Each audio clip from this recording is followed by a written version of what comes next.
Pourquoi s'intéresser au cerveau? Pourquoi s'intéresser au langage humain et aux comportements humains? Il y a quelques années, j'ai été sujet à des crises de panique extrêmement aiguës. Tellement aiguës que je n'arrivais plus à aller dans le public. Je n'arrivais plus à sortir, à aller au cinéma, à aller au restaurant.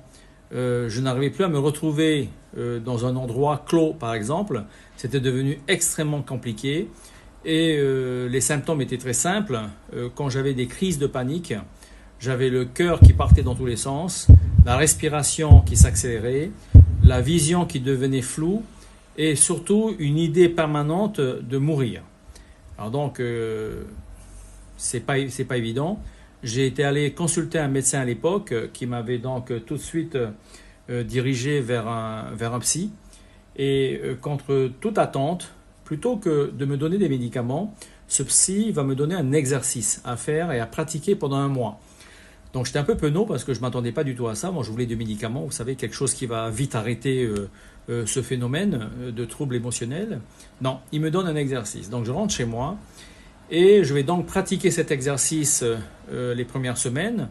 Il y a une très légère amélioration, mais ce n'est pas encore parti. La 2e semaine et la 3e semaine, je commence à vraiment être très bien. Et la 4e semaine, comme il m'avait dit, au bout d'1 mois, je n'avais plus aucun effet traumatique. Je ne ressentais plus aucun problème de panique, d'attaque de panique. Tout était parti. Et donc, à partir de là, je me suis dit, tiens, c'est quand même assez puissant. Et comment ça se fait, ça fonctionne? Qu'est-ce qui fait que j'avais pu me détacher au bout d'1 mois de ces troubles, on va dire peut-être obsessionnels, mais plutôt émotionnels? Alors, je me suis mis à la quête de moi-même. Je me suis intéressé à la psychologie humaine. Je me suis intéressé aux thérapies brèves et je me suis dit donc que c'était peut-être une voie d'introspection, une voie qui me permettra de mieux me comprendre. Et je me suis mis donc à étudier ces thérapies, que ce soit la programmation neurolinguistique ou la PNL, que ce soit l'hypnose moderne, l'hypnose de régression ou l'hypnose ericksonienne, que ce soit l'EFT, le TFT, que ce soit la thérapie de la ligne du temps du docteur Tad James, ou encore la sophrologie appliquée, que ce soit la thérapie des mouvements des yeux, la cohérence cardiaque, et donc j'en passe, il y a d'autres thérapies que j'ai étudiées.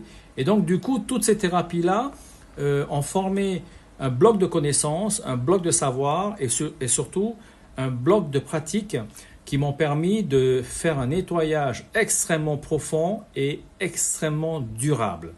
Et tout au long de mes études, tout au long de mon parcours initiatique, on va dire, j'ai appris une chose importante sur le phénomène des idées. Nous avons plusieurs sortes d'idées qui nous traversent, ça c'est déjà connu en neurosciences, c'est déjà connu et travaillé par les neuroscientifiques. Et surtout 2 sortes d'idées. La première sorte d'idées, ce sont les idées qu'on appelle les idées inertes. Et donc, par exemple, le fait de boire mon café dans une tasse en céramique, et que si tout à coup on me dit que finalement ce n'est pas une tasse en céramique, mais c'est une tasse qui a été fabriquée en plastique composite ou en plastique endurci, ne va pas fondamentalement changer ma façon de vivre ou mes comportements dans la vie. Je vais continuer à boire mon café dans cette tasse à café. D'accord? Et ensuite, il y a la 2e sorte d'idées qu'on appelle les idées performatives qui, elles, lorsqu'on modifie notre façon de penser, notamment lorsqu'on modifie le langage que l'on a de soi-même, pour soi-même ou pour les autres, va influencer directement sur nos comportements. On parle ici également, en psychologie humaine, on parle ici de croyances performatives. Comme vous le savez, nous basons la plupart de nos décisions de la vie de tous les jours sur un système de croyances. Et donc, quelqu'un qui se dit « je suis nul », eh bien, il a raison. Parce que dans son système de croyances, il a installé le programme « je suis nul ». Et s'il modifie son langage interne, s'il modifie cette croyance-là, alors il va changer d'angle d'observation de cette croyance, il va changer sa façon de construire sa réalité et surtout, il va changer son comportement vis-à-vis de lui-même et vis-à-vis des autres.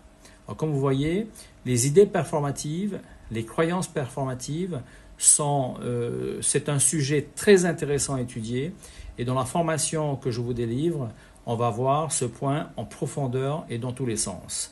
Donc si vous êtes là aujourd'hui à m'écouter ou à me regarder, c'est que certainement vous êtes intéressé par le changement et l'évolution personnelle et que certainement vous vous êtes déjà posé la question, comme moi je me la suis posée il y a des années, comment est-ce que je peux changer? Comment est-ce que je pourrais évoluer positivement? Comment est-ce que je peux changer mes comportements pour avoir de meilleures relations sociales, par exemple, avoir de meilleures relations et une meilleure communication amoureuse avec mon conjoint ou ma conjointe? Comment est-ce que je peux profondément et durablement modifier mes comportements? Eh bien, vous êtes au bon endroit et je vous dis bienvenue.